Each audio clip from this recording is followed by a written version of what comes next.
안녕하세요. 오늘은 세종대왕 평전, 이 책을 기준으로 해서 한번 나눠보도록 하겠습니다.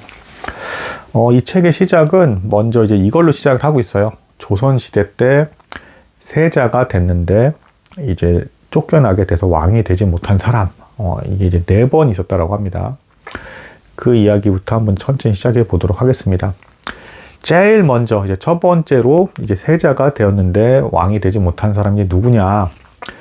태조 이성계의 이제 그 본처가 이제 한시였는데, 뭐 이제 한시 밑으로 쭉 이제 아들들이 나오죠. 뭐 이방원도 이제 그 한시 아래 이제 아들입니다. 근데 이제 그 첩이라 할 수 있죠. 계비 민씨의 둘째 아들 방석이 있었는데, 이제 그 정도전이 이제 그 조선 초기에 이제 그 신권 중심의 정치 체제와 나라를 이제 꿈꾸면서 이제 그 이방원과 이 세력들을 배척하기 위해서 이제 그 강씨의 둘째 아들 방석을 밀어주게 됩니다. 그러면서 이성계도 거기에 혹해서 이제 그 어렸죠. 나이가 이제 어렸는데 이 방석을 이제 세자로 앉히게 됩니다.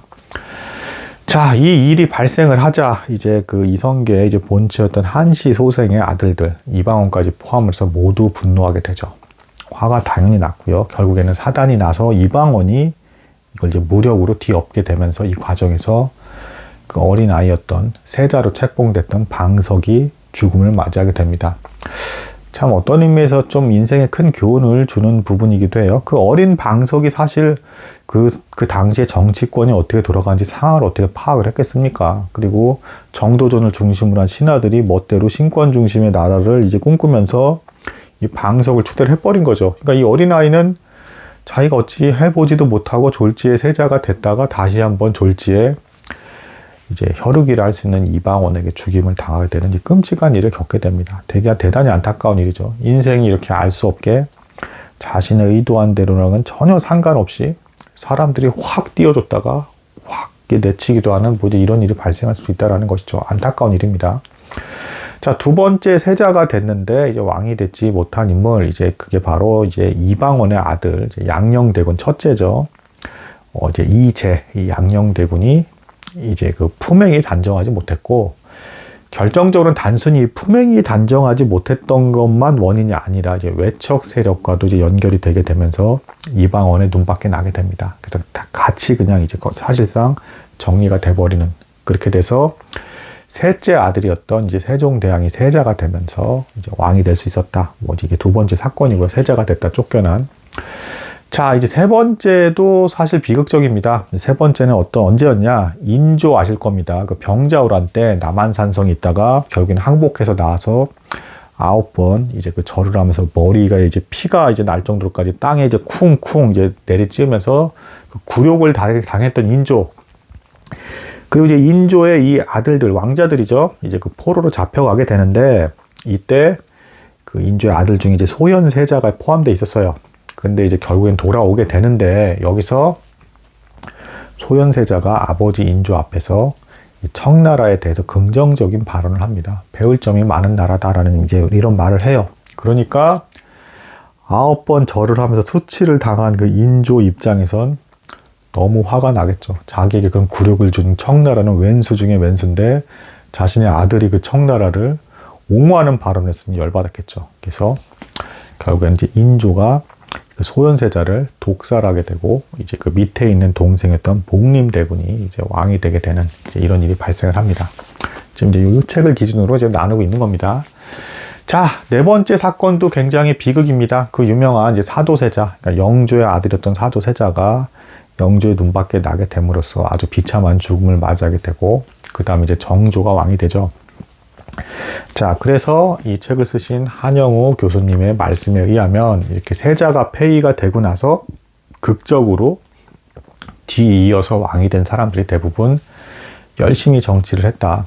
그래서 세종대왕도 원래 첫째 형인 양녕대군이 세자였는데 이제 쫓겨나게 되면서 이제 왕이 된 케이스였기 때문에 대단히 열심히 국정을 운영했고, 그래서 세종대왕 같은 경우 이제 54세에 이른 나이에 이제 돌아가시게 되셨다, 이렇게 말씀드릴 수 있겠습니다. 참고로 정조는 열심히 또 역시 조선의 중흥기를 이끌다가 49세에 이제 금방 이제 죽게 됩니다. 자, 이제 여기서 오늘은 대략적인 상황, 큰 틀에서의 상황을 나눌 거고, 이제 구체적인 이야기는 뒤에 나옵니다. 전반적인 상황에 대해서 좀 나눠보겠습니다. 자, 우선 일단은 그 이방원의 아내였던 이제 민씨, 그러니까 태종 이방원의 아내였던 이 민씨가 굉장히 이제 여장부, 호골형이었습니다. 그리고 조선 초기였기 때문에 고려시대 분위기가 그대로 내려와서 이때까지만 해도 남녀 간에 이제 어떤 그, 뭐랄까, 그 차별 같은 게 거의 존재하지 않았어요. 뭐 재산도 똑같이 균등 분할이 됐고, 여자도 뭐 이제 남자가 하는 일에 대해서 적극 막 참여하기도 했고, 이런 분위기였습니다. 그래서 심지어는 이 민씨 부인이 이제 뭐 이런 일까지도 있었습니다. 그 태종 이방원이 다섯째 아들인데, 이성계의 다섯째 아들인데, 넷째 아들인 방간, 그러니까 이제 이방원의 바로 위형이죠. 이 방간이 난을 일으켰을 때, 왕이 되겠다고 난을 일으켰을 때, 이제 이 태종 이방원이 이제 이것을 진압하게 됩니다. 이 과정에서 이 이방원의 아내였던 이 민씨가 심지어는 어떻게까지 얘기하냐면, 나도 갑옷을 입고 창칼을 메고 나가서 싸우겠습니다. 직접 정말로 싸우려고 그렇게 그 말을 한 거예요. 이렇게까지 이제 말할 정도로 적극적이었고, 또한 정치욕, 이제 권력욕에 있어서도 개입하려고 하는 그 의지가 대단히 강했습니다. 사실 이거는 이제 그 이후에 있는 그 양녕대군에게 굉장히 안 좋은 것으로 이제 작용을 하게 됩니다. 왜냐하면, 자, 이거부터 말씀을 드리겠습니다. 태종 이방원의 첫째 아들이 우린 다 양녕대군으로 알고 있는데, 양녕대군 전에 이미 세 아이가 태어났습니다. 태종 이방원 집에. 아들 셋으로 추정이 되는데, 이 세 명이 모조리 병으로 다 죽었습니다. 그러니까 이제 양녕대군이 원래는 첫째가 아니었던 거예요. 좀 충격이죠. 그것도 세 명이나 연달아 죽었습니다. 병으로. 그래서 이방원이 얼마나 충격이 컸겠습니까? 그래서 이 양녕대군을 어디다 키우게 되냐면, 이게 이제 비극의 시초가 되는 것인데, 자신의 아내 이제 처가댁이었던 민씨 집안에 이제 이 양녕대군을 보내게 됩니다. 자, 근데 이 민씨 집안, 그리고 그 뭐 양녕대군의 엄마였던 민씨를 포함해서 정치에 대단히 관심이 많았고 권력욕이 굉장히 많았던 집안이었습니다. 근데 이제 왕이 될 것 같은 이제 세자인 양녕대군이 본인들의 집에 왔으니, 여기에 있는 이제 그 삼촌들이 어떤 행동을 보였겠습니까? 완전히 양녕대군의 오른팔 왼팔 격의 부하처럼 이제 완전히 떠받들면서 충성을 다짐하면서 이제 양녕대군을 막 띄우는 것이죠. 자, 심지어는 그래서 이 일 때문에 한 번은 이런 일이 있었습니다. 이 상황에서, 자, 그럼 이제 이방원의 아내인 민씨 집안 일가, 이 처가댁에서는 이 양녕대군을 엄청 밀고 있으니까 나머지 형제들에 대해서는 어떻겠습니까? 그러니까 이 양녕대군을 제외한 나머지 동생들에 대해서는 배척하는 분위기였겠죠. 그래서 그 영향을 받아서 그런지 모르겠는데, 이 양녕대군이 심지어는 그 무서운 태종 이방원 앞에서 동생들을 견제하고 질투하는 말을 합니다. 그래서 이 말을 듣고 이제 이방원이 열받아서 이제 이 양녕대군을 엄청나게 혼낸 일이 있었어요. 이게 왜 양녕대군이 왜 이렇게 됐겠습니까? 그 민씨 집안의 삼촌들이 이 양녕대군을 너무 띄우면서 망치기 시작을 하는 것이죠. 그리고 이제 이 양녕대군의 이제 또 비극적인 이제 그 배경이 좀 있어요. 양녕대군은 이 동생이었던 세종 충녕대군과 달리 이방원이 왕이 되기 전부터 활동하던 시기에 커왔기 때문에 어렸을 적에 제대로 된 교육을 좀 잘 받지 못했고, 그러니까 세자로서의 교육을 잘 받지 못했고, 마치 무인처럼, 그러니까 아버지가 여기저기 싸우는 것만 잔뜩 봤기 때문에 무인 같은 기질을 많이 갖게 됩니다. 그러니까 공부를 좀 등한시하게 되고, 똑똑은 했으나 공부는 등한시하게 되고, 좀 한량 기질을 이제 보이기 시작을 해요. 그러니까 이제 문제가 되는 것이죠. 자, 그래서 태종 이방원의 입장에서는 그래서 이 양녕대군이 싫었던 결정적인 이유는 이제 두 가지가 되겠습니다. 일단 행실에 문제가 많았고, 동생들에게도 질투심을 품었을 뿐더러, 자, 동생들에게 질투심을 품은 상태에서 왕이 되면 동생들을 어떻게 다해야겠습니까? 그러니까 이방원 입장에서는 이건 너무 중요한 중요한 상황이죠. 그리고 또한 외척 세력, 그러니까 이제 그 민씨 집안의 이 등에 업고서는 외척들이 또 이제 난리를 칠 것 같은 게 딱 눈에 보이니까, 결국에는 태종 이방원이 양녕대군도 내치고 민씨 일가를 완전히 다 이제 귀양 보냈다가 죽임을 당하게 하는, 그래서 이 일로 인해서 아내 민씨와도 이제 완전 사이가 틀어지는 이제 이런 일이 벌어지게 됩니다. 반면에 세종대왕은 참 이게 인간이라는 게 참 신기해요. 오히려 양녕대군이 스포트라이트를 받고 주목을 받고 있는 그랬던 사이에 오히려 소외된 사람이었습니다. 그래서 심지어는 태종 이방원이 역시 충녕대군도 자기랑 같이 있으면 또 병들고 또 전에 죽었던 아들처럼 죽는 거 아니야 해가지고 다른 데를 보냈는데 어디다 보냈냐면 자기 부하 장수의 집안에다 보냈어요. 그러니까 친인척 관계가 아닌 그냥 좀 충성스러운 장군의 집에 보냈단 말입니다. 그러니까 좀 약간 외진 곳에 보낸 건데 이게 오히려 복이 되었다. 이방원의 이제 견제를 받지 않는 외척 세력과 상관이 없는 곳에 보내졌다라는 겁니다.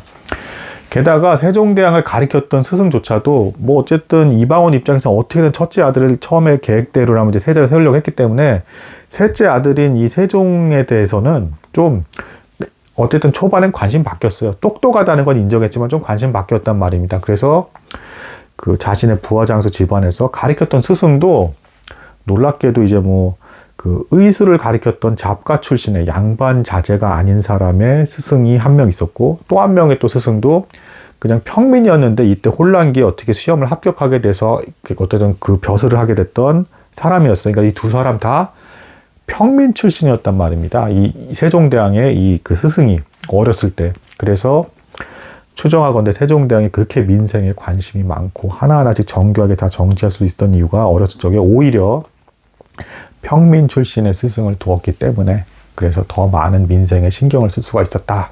뭐 이렇게 보고 있습니다. 자, 아무튼 뭐 이제 이런 특징이 있었고, 그럼 이제 그 세종대왕이 셋째 아들인데 그럼 둘째 아들 이 효령대군에 대해서는 이제 어떻게 되는 것이냐. 이 둘째 아들은 사실 태종 이방원이 별로 탐탁치 않게 여겼다. 심지어는 그 아내였던 민씨도 별로로 봤다. 왜 그랬냐면 이 둘째 아들 효령대군은 이제 이렇게 돼 있어요. 기록에 하면 태종 이방원이 이렇게 부르면 그냥 와서 생글생글 웃기만 하고 아주 이제 논리 정연하게 좋은 의견을 도무지 내지를 못하더라. 그리고 결정적으로 술을 잘 마시지 못한다. 그러니까 이제 중국에서 사신이 왔을 땐 왕도 같이 그 사신과 술을 마셔야 되는데 이걸 못한다라고 해가지고 이 둘째 아들은 이제 세자에 이제 책봉되지 못하게 되는, 그래서 이제 셋째였던 이 세종대왕이 이제 세자로 책봉이 되는 이런 일을 작용하게 됩니다. 또한 이 세종대왕께 더 유리하게 또 작용했던 게 뭐냐면 세종대왕님의 아들, 나중에 문종이 되는 이 아들조차도 너무 똑똑하다 보니까 이제 태종이 가만히 이제 다 계산해 본 거죠. 양녕대군은 왕을 시켜봤자 동생들을 질투하니까 동생 괴롭히거나 죽일 거고, 외척들의 이제 등을 업고 있기 때문에 외척들이 정치질을 하면서 나라를 망칠 것 같아. 차라리 셋째 아들이 일도 너무 잘하고 똑똑할 뿐더러 그 셋째 아들, 곧 이방원의 손자까지도 똑똑하니까 자자손손 대대로 나라가 잘 운영될 것 같다. 이렇게 하면서 이제 충녕대군 세종대왕께서 이제 세자로 이제 책봉될 수 있게 된 것입니다. 22살 때 이제 책봉을 이제 받게 됩니다.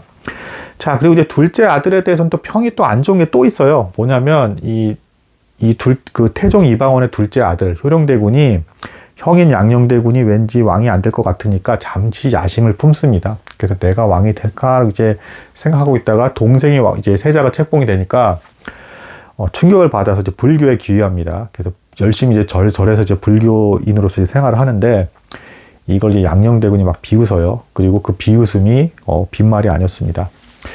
이 둘째 효령대군은 막상 이제 굉장히 장수해서 90세 넘게까지 살아서 성종 때까지 사는데 불교에 귀의를 했지만 허름한 집에서 살고 있었는데 겉으로만 그렇게 살고 있었고 돈에 욕심이 많아서 남의 이웃의 막 그 노비들도 막 뺏었고 재산을 엄청나게 축적을 해서 이 효령대군의 이 자손들이 또 재산 가지고 대판 싸우게 되는 추한 모습을 보여주게 됩니다. 그래서 결론적으로 태종 이방원의 식견이 아주 정확했다.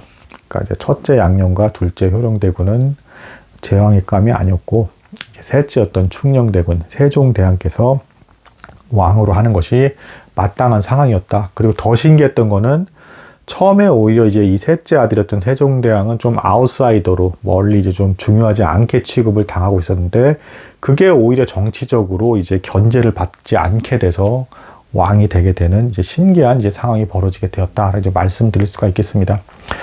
자, 이후에 세종대왕께서 왕이 되고 나셔서도 이제 신기한 점은 역시 뭐 이방원도 그걸 바랬겠지만 이 세종대왕께서 형제들에 대해서 엄하게 대하지 않았습니다.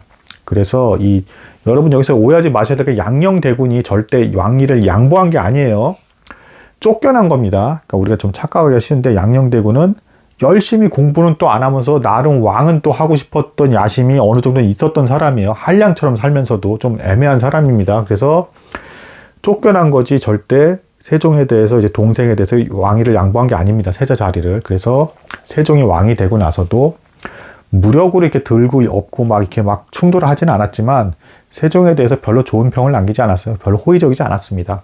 그리고 둘째였던 효령대군도 불교만 이렇게 있으면서 되게 섭섭한 마음을 표현을 했고, 그럼에도 불구하고 세종대왕은 그 위에 두 형까지도 굉장히 잘 챙겨주고, 또 이제 둘째 형이 불교에 심취하니까 불교에 대해서도 어느 정도 이렇게 좀 돕고 불교가 유지될 수 있게끔 자리를 지켜줬다는 거.